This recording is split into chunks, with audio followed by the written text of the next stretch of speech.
Chicken kofta কারি 500 গ্রাম boneless চিকেনের ছোট ছোট পিস, 4টে কাঁচা লঙ্কা, একটা মাঝারি সাইজের পেঁয়াজ কুচি, 1.5 ইঞ্চি আদার টুকরো, 15-20টা রসুন, কাশ্মীরি লঙ্কার গুঁড়ো, গোলমরিচের গুঁড়ো, পরিমাণ মতো লবণ আর ধনেপাতা কুচি দিয়ে মিক্সিতে ভালো করে পেস্ট করে নিয়ে তারপর ভেজিটেবিল অয়েল আর ব্রেড ক্রাম্ব দিয়ে ভালো করে চটকে মেখে নিয়ে তারপর কোফতার আকারে গড়ে নিয়ে ভেজিটেবিল অয়েলে ভালো করে ভেজে তুলে রাখবো।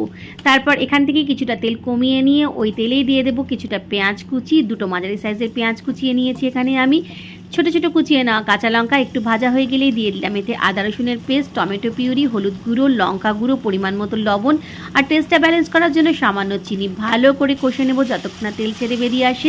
তেল ছেড়ে বেরিয়ে আসতে শুরু করলে দিয়ে দিলাম এর মধ্যে কোফতাগুলো দিয়ে ভালো করে মশলার সাথে নাড়াচাড়া করে নেব। তারপর পরিমাণ মতো গরম জল দেবো আর দিয়ে দেবো ওপর থেকে গরম মশলা গুঁড়ো, সামান্য পরিমাণ ঘি। 10 মিনিটের জন্য ঢাকা দিলেই রেডি চিকেন কোফতা কারি। ওপর থেকে ধনে পাতার কুচি ছড়িয়ে গরম গরম পরিবেশন করুন।